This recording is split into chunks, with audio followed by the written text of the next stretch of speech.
اعوذ باللہ من الشیطان الرجیم بسم اللہ الرحمن الرحیم یا ایھا الذین آمنوا لا تکونوا کالذین آذوا موسیٰ وبرأہ اللہ مما قالوا،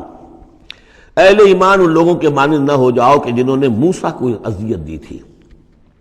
دیکھیں موسیٰ کو ایک اذیت تو وہ تھی جو ہم سورہ مائدہ میں پڑھائے ہیں کہ جب موسیٰ نے کہا علیہ الصلوۃ والسلام کہ اب اللہ کی راہ میں جنگ کرو، اور پوری قوم نے انکار کر دیا۔ ظاہر بات ہے کہ جو آپ پر بیزاری طاری ہوئی، جس پر آپ نے کہا کہ رب انی لا املک الا نفسی واخی فافرق بیننا وبین القوم الفاسقین، تو اس سے اندازہ ہو رہا ہے کس قدر آپ کو تکلیف پہنچی ہے۔ ایک بات روایات میں آتا ہے کہ آپ پر کوئی جسمانی عیب بھی لگایا گیا تھا، وہ اپنی حیا اور شرم کی وجہ سے وہ اپنا لباس جو ہے وہ خاص طور پر اکثر و بیشتر کبھی بھی آپ عریان نہیں ہوتے تھے، جو ان کے ہاں جو رواج تھا ان میں یہ ہے کہ اتنا لحاظ نہیں رکھتے تھے، لیکن یہ کہ اب انہوں نے یہ کہنا شروع کر دیا کہ کوئی عیب ہے ان کے اندر جسمانی طور پر جس کی وجہ سے یہ اتنے شرم اور حیا کا مظاہرہ کرتے ہیں۔ بہرحال اللہ تعالیٰ نے اس کے لیے ایک سبیل پیدا کی، ایک لمبا قصہ ہے کہ جو احادیث میں موجود ہے۔ تو فرمایا تو اب یہ ہے ذاتی قسم کی ایذا، اور میں سمجھتا ہوں کہ وہ حدیث جو اندر جو واقع ہے وہ صحیح ہے، اس لیے کہ یہاں بھی ذاتی قسم کی ایذا ہے جس کا تذکرہ ہو رہا ہے کہ حضور کو حضور کے ازواج مطہرات کے حوالے سے کوئی اس طرح کا سکینڈل اٹھا کر جو ہے تو وہ تو تکلیف، جیسے کہ سورہ نور میں ہم پڑھ آئے ہیں کہ کس قدر دن آپ پر سخت گزرے ہیں وہ جبکہ حضور حضرت عائشہ پر جو ہے وہ تہمت لگائی گئی تھی۔ تو یا ایھا الذین آمنوا لا تکونوا کالذین آذوا موسیٰ، ان لوگوں کے مانند نہ بن جاؤ کہ جنہوں نے موسیٰ کو اذیت دی تھی، فبرأہ اللہ مما قالوا، تو اللہ تعالیٰ نے انہیں بری ثابت کیا، ان کی ثابت کر دیا کہ ان میں وہ عیب نہیں ہے جو انہوں نے ان پر لگایا تھا۔ وکان عند اللہ وجیہا، اور وہ تو اللہ کے نزدیک بہت وجیح انسان تھے، صاحب حیثیت، صاحب وجاہت۔ یا ایھا الذین آمنوا اتقوا اللہ وقولوا قولا سدیدا،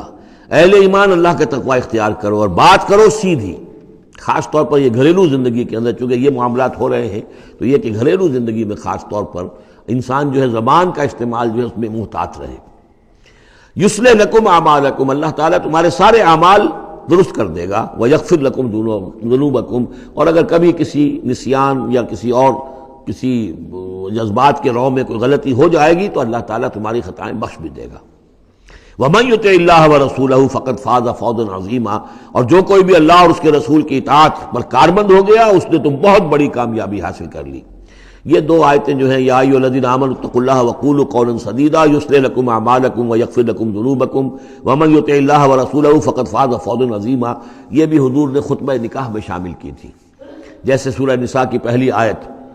یا ایھا الناس اتقوا ربکم الذی خلقکم من نفس واحدۃ وخلق منها زوجها وبث منہما رجالا کثیرا ونساء واتقوا اللہ الذی تساءلون به والارحام ان اللہ کان علیکم رقیبا، ایک وہ آیت، دو یہ، اور ایک آیت سورہ آل عمران کی یا ایھا الذین آمنوا اتقوا اللہ حق تقاتہ ولا تموتن الا وانتم مسلمون۔ انا عرضنا الامانۃ علی السماوات والارض والجبال، ہم نے امانت کو پیش کیا آسمانوں پر اور زمین پر اور پہاڑوں پر، فابین ان یحملنها، تو ان سب نے انکار کر دیا اس کو اٹھانے سے، واشفقن منها، اور اس سے ڈر گئے، وحملها الانسان، انسان نے اسے اٹھا لیا، انہ کان ظلوما جہولا، یقیناً وہ نادان بھی تھا اور ظالم بھی تھا، یعنی اپنے آپ پر ظلم کیا اتنی بڑی امانت سنبھال کر۔ اب یہ امانت کون سی ہے، اس پر بہت سے اقوال ہیں تفسیری، اب ظاہر بات ہے کہ یہاں ان میں سے کون سا کہ کیا دلیل ہے، کسی کے حق میں کیا دلیل ہے، میں جس کو رد کر رہا ہوں کیوں کر رہا ہوں اس کا موقع نہیں ہے، لیکن میرے نزدیک اور مجھے اس پر جزم ہے، پوری طریقے سے وثوق ہے، اس امانت سے مراد ہے روح۔ یہ عالم امر کی شے ہے، اور لا کر عالم خلق،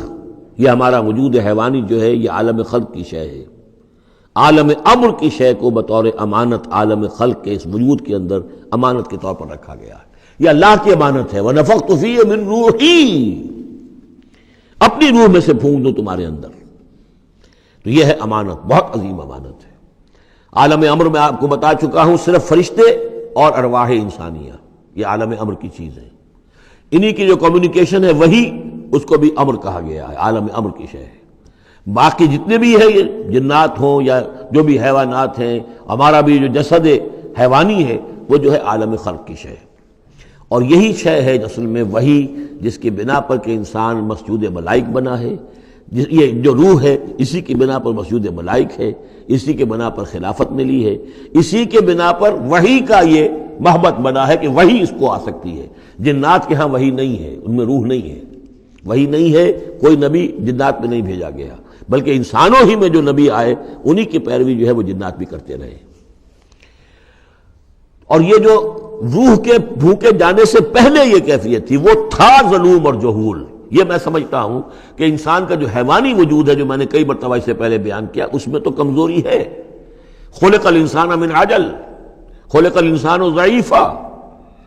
انسان جو ہے وہ تو اس کی فطرت، اس کی خلقت کے اندر جلدی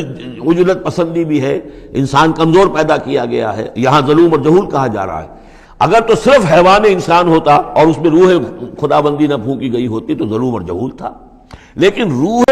خدا بندی پھونکے جانے کے بعد اب صورت وہ نہیں ہے، اسی لیے فرمایا گیا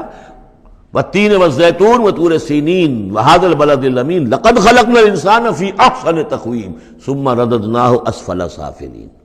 ہم نے پیدا کیا انسان کو تو سب سے پہلے پیدا کیا تھا ارواح کی شکل میں، وہ احسن تقویم، بلند ترین رتبے کی شے، لیکن پھر اسے لوٹا دیا ہے نچلوں میں سب سے نیچے،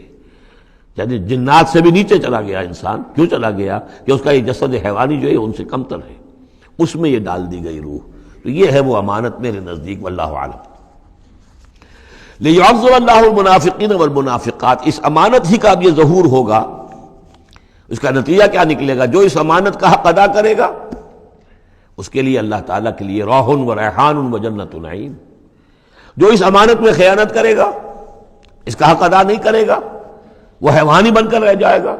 حیوانی خواہشات اور حیوانی ہی داعیات ہی کا تابع فرمان بن کر رہ جائے گا۔ اس نے گویا کہ خیانت کی اس امانت میں، اس کے لیے لِيُعَذِّبَ اللَّهُ الْمُنَافِقِينَ وَالْمُنَافِقَاتِ وَالْمُشْرِكِينَ وَالْمُشْرِكَاتِ، تاکہ نتیجہ یہ نکلے کہ اللہ عذاب دے منافق مردوں کو، منافق عورتوں کو، اور مشرک مردوں کو اور مشرک عورتوں کو۔ وَيَتُوبَ اللَّهُ عَلَى الْمُؤْمِنِينَ وَالْمُؤْمِنَاتِ، اور اللہ تعالیٰ عنایت فرمائے اور معاف کرے اور توبہ قبول کرے اور توبہ کی توفیق دے اہل ایمان مردوں کو بھی، اہل ایمان عورتوں کو بھی۔ وَكَانَ اللَّهُ غَفُورًا رَحِيمًا، یقیناً اللہ تعالیٰ غفور اور رحیم ہے۔